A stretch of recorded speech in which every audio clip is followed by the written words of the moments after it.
Good morning and good evening to those of you listening in the US. Hi to Rebel and welcome to my guest, Tom. This is the second Radio Toni show, and we'll follow a little bit of a format this week, or try to. We'll keep it to 3 segments. First, you'll hear a little bit about me, followed by a world news overview, a guest interview, and a live Q&A with a teaser for next week's show. So get those questions ready for the end of the show. This week's topics is bullying, and before we set off, here's our world news overview. So this week, Facebook said it will block praise, support and representation of white nationalism and separatism on Facebook and Instagram from next week. The social media giant also pledged to improve the ability to identify and block material from terrorist groups. This is great news. Social media is not the platform to share extremist views of any description. And in the US today, charges were dropped against Empire actor Jussie Smollett, who was accused of lying to police about a racist and homophobic attack. Jussie was attacked by 2 people he was unable to identify in January. As a victim, he was vilified and made to appear to be a perpetrator as a result of false and inappropriate remarks made to the public, causing an inappropriate rush to judgment. I wonder what the truth behind this story is. And in the UK, Brexit continues with an estimated gathering of 5.8 million signatures in a petition to the MPs seeking that they break the Brexit stronghold. I'm just wondering how one government can reject such a powerful response by its people. In Australia, one of our political parties, One Nation, has been caught trying to make a $20 million bid to America's National Rifle Association to seize power and weaken Australians' gun laws. What a sorry saga this is. In New York, the New York County vaccinated children and banned unvaccinated children from public spaces in a measles outbreak. This was due to some 8 unvaccinated travellers visiting the Rockport area in 2019. I believe that not vaccinating your children is the height of selfishness and ignorance and laziness. Stopping vaccinating your children. It's a sad reflection on our society. Now, in brief today, we're going to talk about bullying. And before I do, I want to make sure that if any of you are triggered by our conversation today, that you get help from your local hotline or talk to someone about that. In continuing a little bit of my story, last week I had a few questions about what congenital facial defect was. So I was born with a congenital facial defect called a preauricular sinus. So congenital means that it was present at birth, and it's either a disorder or a defect of some description. Usually there's no reason for this defect. It's thought that perhaps mine might have been caused by the medication my mother was given for her intense morning sickness. So in my case, my preauricular sinus was a little tiny hole at the lower left end of my ear that was connected to a tube of tissue that led to my parotid sinus, down into my parotid glands. So these glands are responsible for saliva, and they help you eat. So the problem with preauricular sinuses is that they are prone to infection, lots of infections, and that was my case. So I had a number of surgeries, and following one of those surgeries, I had such a bad infection that my 7th cranial nerve, or my facial nerve, was paralysed, and I was left with a left-sided paralysis and an inability to smile. So how does not being able to smile affect you? So smiling is responsible for your hello to the world. If people can't read your smile, they can't connect with you. So having an inability to smile or having an asymmetrical smile means that your early introduction to the world is hampered. People can't read your facial expressions, and it's difficult to be socially accepted. Smiles are definitely communicative. People smile more when in public than they do when they're alone, and more when they're interacting with others than not. Studies have shown that smiling faces are also judged to be more familiar than neutral ones. Most people deem that smiling faces are more honest than non-smiling ones. Without being able to smile, others can't get an impression of you, or they get an incorrect impression of you. So they automatically tend to think, what's wrong with that person? Have they had an accident? They question your intellectual ability. They think that maybe there's an intellectual disability because your face appears to be blank. While losing a smile is a serious blow at any age, it can have a major impact, particularly on younger people, particularly on children, because smiling helps form the bonds with the people around them. When you look at someone, the first thing you see is their face, their ability to smile, and it's your connection to the world. So my appearance always appeared as if I was disinterested when really I wasn't. And the importance of smiling is something that's really interesting to me. So did you know that smiling regulates your heart? It reduces stress and it increases a better mood. It encourages trust. It produces empathy. It kills pain. It increases intention, and it's contagious. Around 50% of people will smile back at you when you smile at them. So smiling builds attraction, earns success, makes you look younger, increases your longevity, and boosts your immune system. So in my case, my paralysis was major throughout my early childhood, into my middle childhood, and right up to my 20s. In my 20s, amazingly, some of those earlier nerves that were paralyzed started to reignite. So they started to work. So now in my 50s, the lower portion of my smile was starting to work. So sorry, I'm getting a bit of back talk here. So my smile now is much better than it was when I was a child. If it had stayed the way it was when I was a child, it would be much harder for me now. But I've seen some minor regeneration of my facial nerve, and I can actually smile much more readily than I could before. When I was a child. So that kind of leads us into some of the things that we'll be talking about today. In my childhood, I experienced incredible bullying because I couldn't smile. And because I couldn't smile, that made me very shy and reluctant to interact with the other children. That's improved as I've grown older. And even though my smile is not perfect now, it's better than it was when I was a child. Some important statistics about bullying and the types of bullying that I experienced in particular. Mine was mostly verbal, i.e. it was name-calling, teasing, put-downs. Occasionally I had a few physical attacks, so a few little pinches and punches and things like that. Growing up before the social media and the internet made it a little easier because I wasn't involved in any of that stuff as a child. Interesting enough, a recent Australian study showed that 1 in 4 Australian students experience bullying. So if you're being bullied, you're not alone.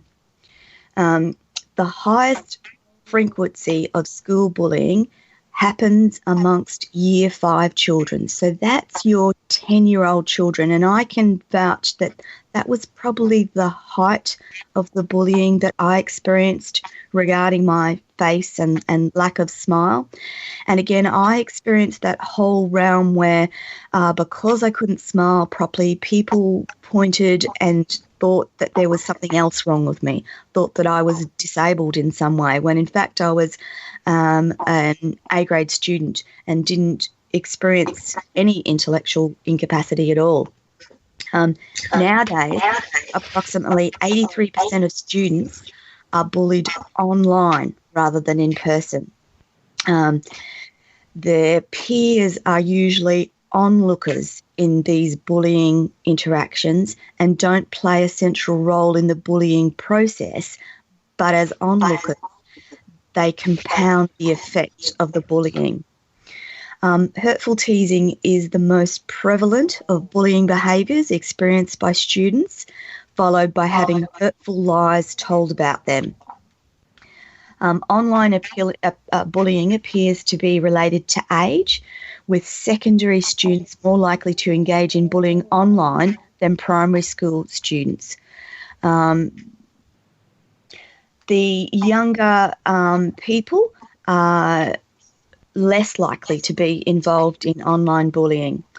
So it's a major consideration for school-age children in particular, and a major problem across all societies, including Australia and the US. So after we come back from the break, we'll have a song and a break, and after I come back, we'll be live with Thomas A. Russell, the wonderful author of Finding Your True North and the book called Nowhere Man, and I'm looking forward to introducing Tom after the break. Thanks, Rebel. Welcome back, everyone. So today I'm talking to the wonderful Thomas A. Russell. Thomas was a former editor of a national magazine. After decades of writing freelance for several magazines, he took a leap of faith and wrote his first book, Finding Your True North, a bullied teen's journey of hope at the age of 52. Soon to follow was his second novel, Nowhere Man, about a successful insurance executive who becomes homeless after suffering from amnesia. Both books tap into messages of hope and compassion.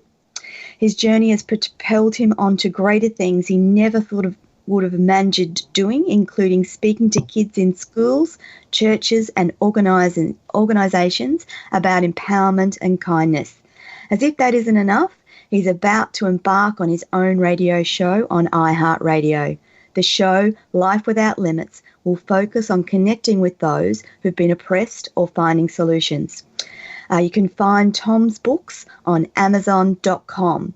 I also have links to his books on my own website, ToniLontis.com. How are you today, Tom? Oh, I'm doing awesome. It's really nice to be on your show. Thank you for inviting me. I'm so glad that you're here with us today. So my first question is, you wrote your first book a little later in life. Why did it take you so long to write your book? It's the belief that I could actually do something. I just kind of gave up my dream throughout my life, and I just felt like that I wasn't worthy until I got to the point I got tired of living the woulda, shoulda, coulda kind of life. Yeah.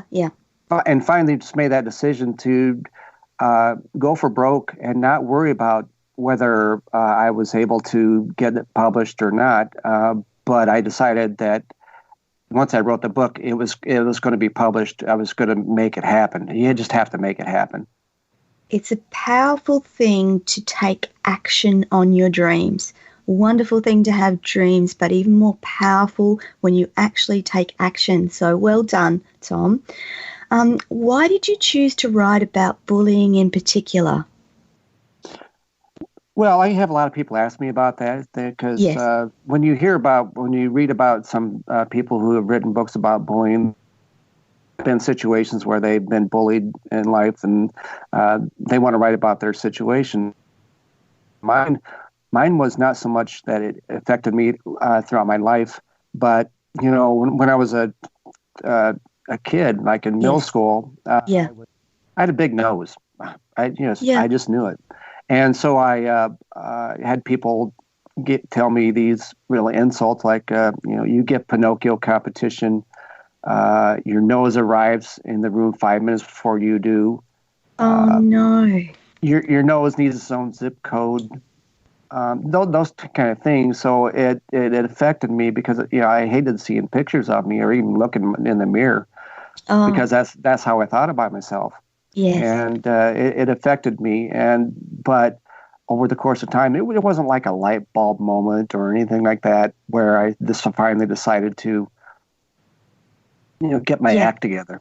Yeah. But it just worked because I made that decision. So when I work with an organization called 5 Star Life. I mentor middle school kids. And one of the issues that they deal with is bullying. And so I want to write a book about the values that we talk about with 5 Star Life, which is sacrifice, integrity, respect, responsibility, and courage.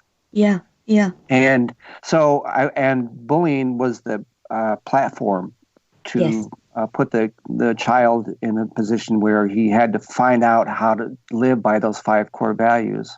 Because it's all about empowering yourself. Because you just can't. It is. You can't go through life being the victim all the time. You have to take control of your life. Yes, yes. And it's a horrible feeling like you're powerless. So it's a wonderful thing that you do, Tom, by empowering children and giving them options to help themselves. One of the core values you talk about in your book is sacrifice. How does that apply to bullying? Because it goes back to the sense of empowerment. With sacrifice, the description that we about it is taking your eyes off yourself and onto someone else. Yes. And when you start doing that, you start to learn a behavior about yourself that you not only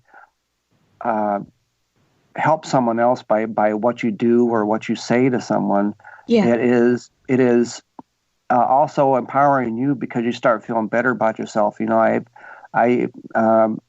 spoke to a girl who was being bullied by someone for 8 consecutive years. And, she cut herself. She was put in a mental ward. She tried to kill herself. And so when we sat in this room, living room, I was able to talk to her and we cried. Yes. Honestly, we cried for that whole hour. Yes. And finally she just decided and told me, you know what, I'm tired of this. I'm not going to let this beat me anymore. Yeah. Well, when you're suffering for 8 years going through this kind of situation, yes, you just can't turn it off, No. But what I did was I talked about taking her eyes off herself and onto someone else's. So that's what she did. She ended up going up to people and saying nice things to people. It changed her over the course of time. She went through a lot of stuff, but she's come out on the other end. She's thriving now. Yes. Did the bullying stop for her, or did her change in attitude stop the bully's power over her? In some aspects, it did. She stopped getting bullied by that one particular girl, but I brought her along to some of my speaking engagements, and she did a book signing with me. And it just put her in a situation where she knew that she could look at a lot differently, and be exposed to the other kids who were going through the same thing that she was going through. And in fact, she was able to share her story, and the kids resonated with that. Right. So she's doing fine now? Yeah, she's married and she has a kid now. So. Yeah, that's wonderful. So I guess you've answered why you're so passionate about addressing bullies. And I've just got a couple of questions coming in here from listeners, so I'll just quickly answer those. So you're listening to Toni on Radio Toni. We broadcast live from Australia, but the show is heard all over the world. And I'm talking to a wonderful American author by the name of Thomas A. Russell, who's written 2 books on bullying called Finding Your True North and Nowhere Man. And I've got a number of questions to ask Tom, so we'll continue with those. Tell me what's a good way for those listening to us tonight to diffuse a bullying situation. Well, there's two things that's going to happen in that situation, because you're taught a couple things. One of them is they tell you, well, just ignore it and walk away. Yeah. Well, that's fine, all fine and well, but what happens is when you walk away, you're still feeling terrible about yourself, and you start believing it, and you internalize it, and you just make it seem like you are the person who is the bad person, not the bully. You are the person. Now, the second thing that happens is you insult the person back, or unfortunately, some people will fight back. And both situations are not the kind of situation that you want to do. Yeah. So what I tell kids is, and this is really unorthodox, is, when someone insults you about a certain way, you just look at them 3 or 4 seconds, and you smile and say, you know what, Joe? I thought that Jim over there would be the kind of person to do that to me, but I never thought you had to do that because I thought you had more character. Yeah. And you're awesome. You are awesome. And that's unorthodox because that's unusual. It's uncomfortable for kids to even try to even think about doing that. But think of the alternatives. The alternative is you're going to be in the same kind of situation as you were before, and you're just battling those demons of doubt about yourself all the time. Yes, it's a painful place to be, isn't it, Tom? But you have to take control of the situation, but not in a mean way, because when you start doing that, you become the bully yourself, and it's a behavior, and the kids feel, well, that worked this time. Well, this is going to work the next time. But then you start feeling yourself at a lot. This happens a lot to these kids because they feel that that's the only way to do this. Yeah. And fortunately, the kids don't talk to their parents about it. Yeah. And how many times you hear about kids getting suicide, and the parents don't have a clue. Yes. They don't have a clue. Very sad. And so you always wonder, well, what were the parents doing? It's not the parents' fault, and it's not really anybody's fault. Yeah. But you just have to. The parents just need to watch these signs of what's going on with the kids. Yes. Their school work goes down, their academics go down. Yes. They don't want to go into the bathroom for fear of being bullied. There's 160,000 kids a day who skip school because of bullying. And it's just a terrible trend. Yeah.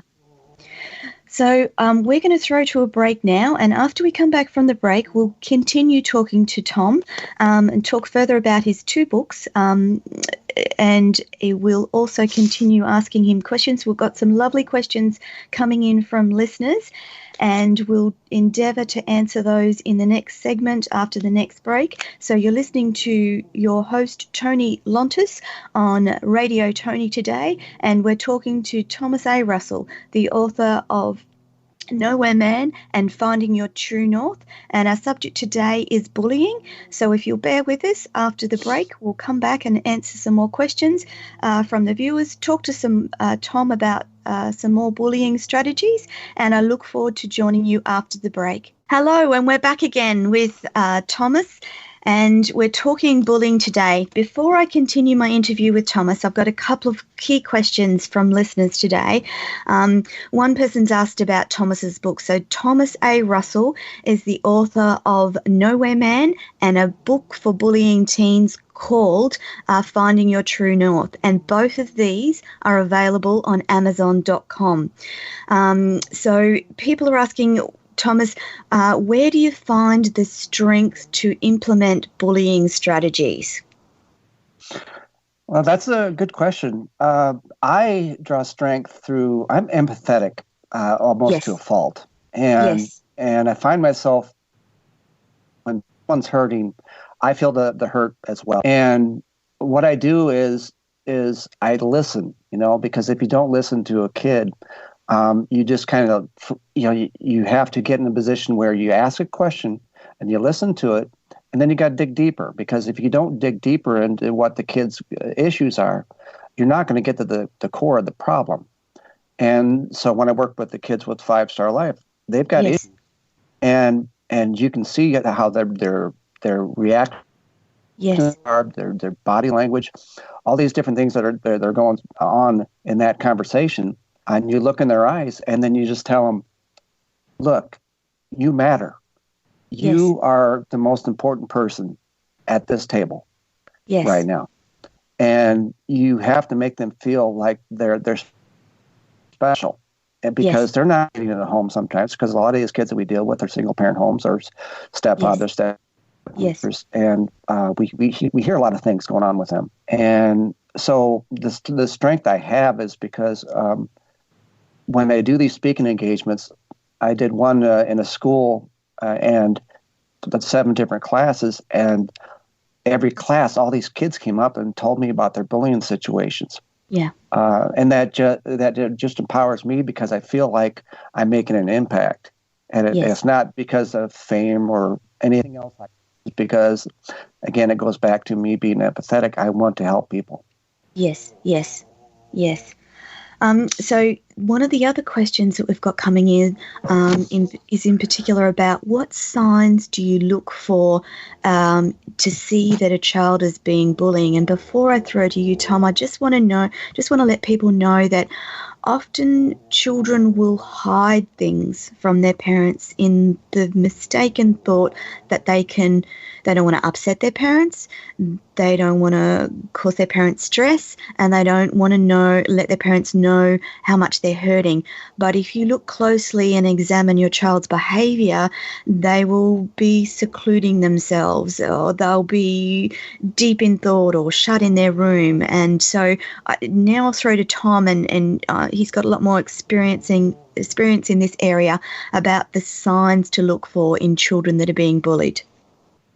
Sometimes the kids, you watch these kids on their phone, and they get upset over a phone call or text, or an email, or they lose friends that they previously had, and your parents are thinking, well, what happened to him?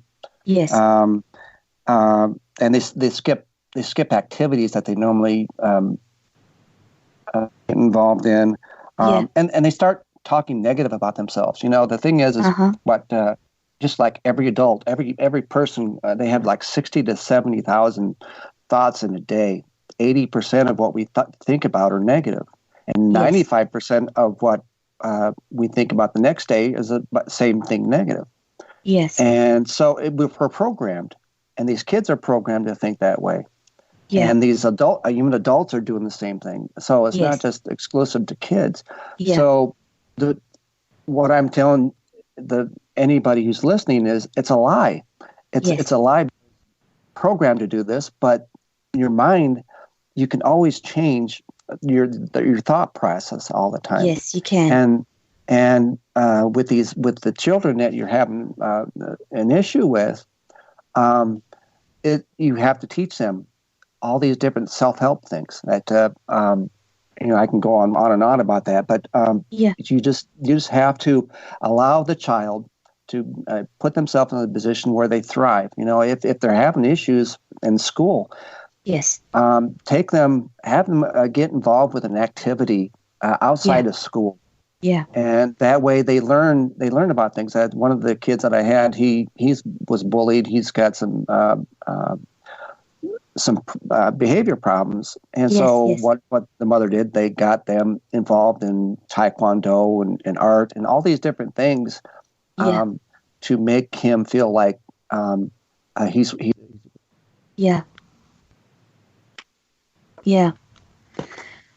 So Tom, tell me, how has the book transformed your life? Well, the book it's not so much the book, it's just what I did to accomplish that.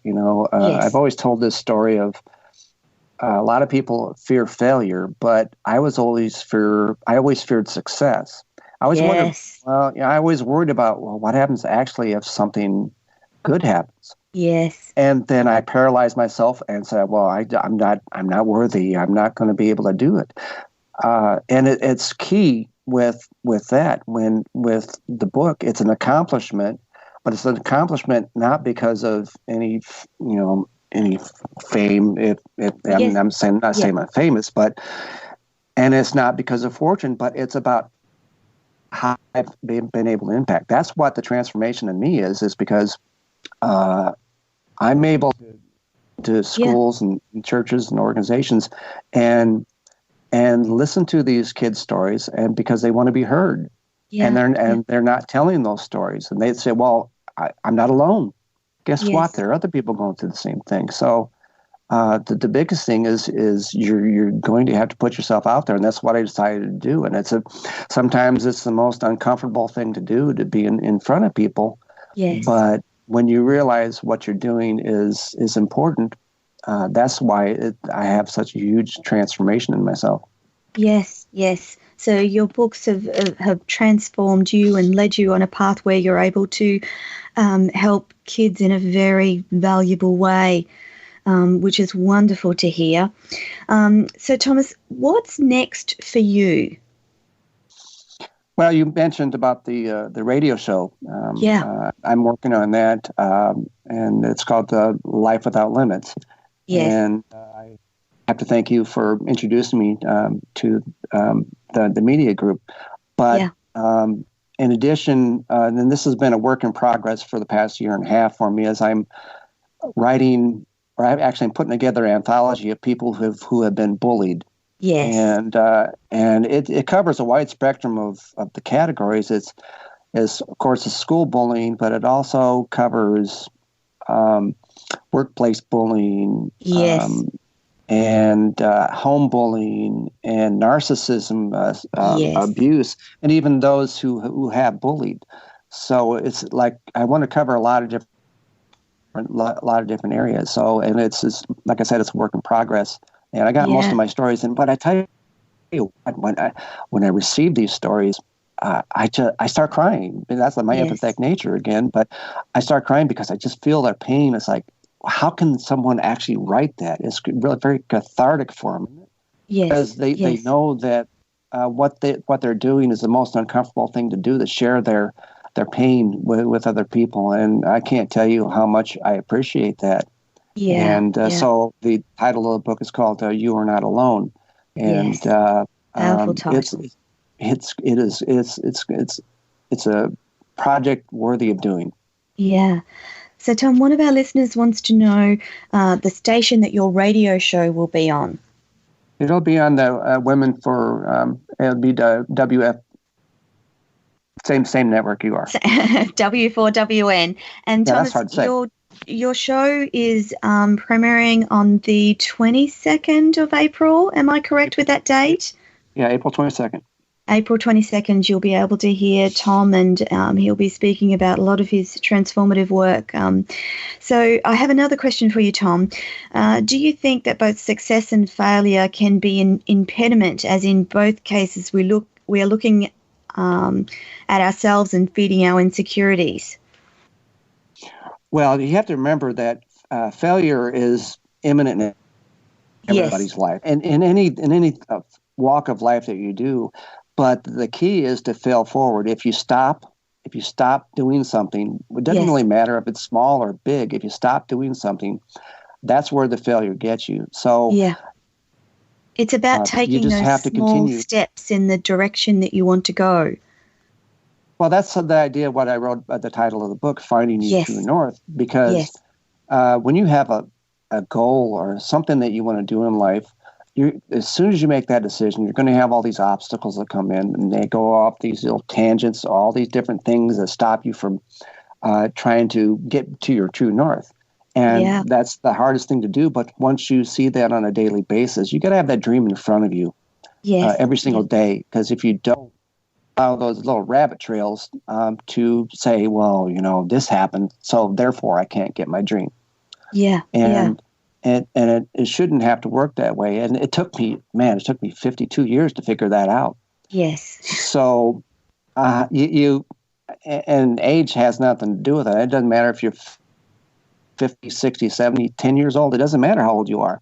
That's so true. Once you make that decision, you have to make that decision and go for it.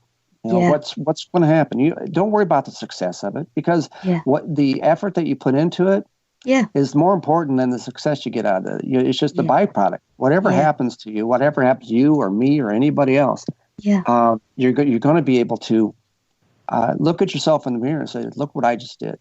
Yeah. You know? We're just about out of time, Tom. I'm really so happy that you agreed to come on my show today, and I just thank you so much for your time. For those listening, I'll put a link to my website which has direct links to Tom's books. I'll put that in the comments on the chat section of the show, and then after we come back from the next little break, I will be letting you know a bit about what we're going to do next week in next week's show, and I'll make sure that I've answered all of your questions.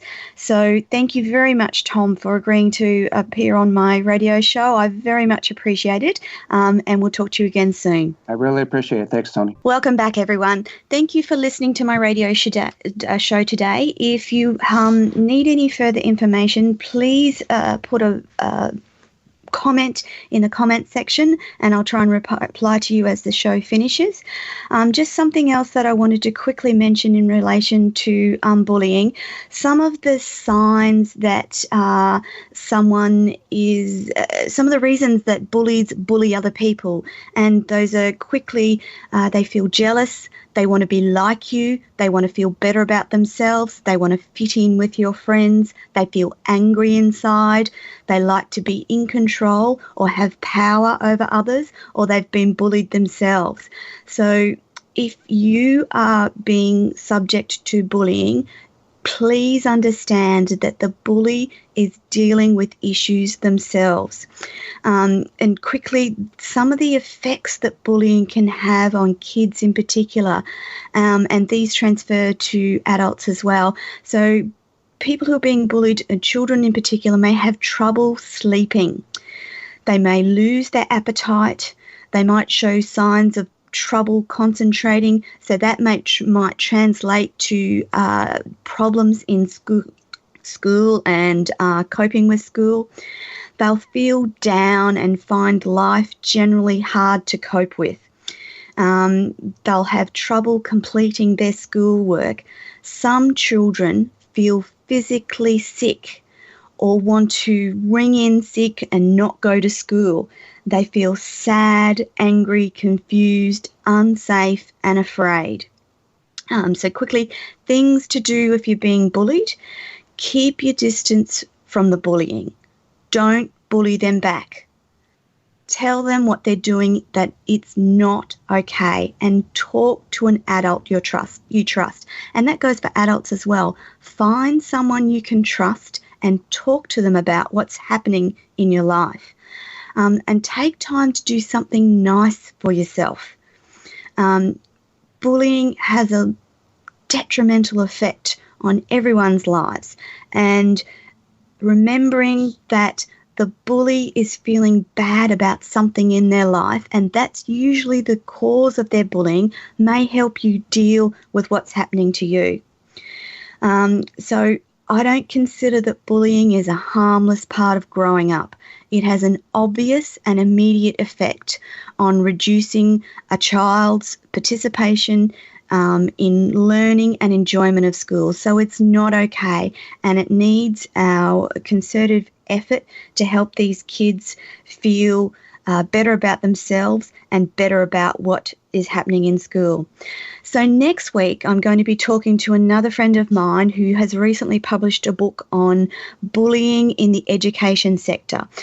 Sandy will be our guest next week, and I'm looking forward to having her chat about her newly released book and her experience of bullying in the education system in Australia. It'll be a dynamic interview, and I look forward to you listening to you guys and hearing your questions. Please don't hesitate to contact the radio station you're listening to for further information, and I will be looking forward to joining you again this time next week. So that's Radio Toni on W4WN, this time 9 a.m. Australian Eastern Time, 7 p.m. US Eastern Standard Time. And I look forward to hearing from you, the listeners, with any questions and anything you'd like to hear about. Thanks. Bye for now.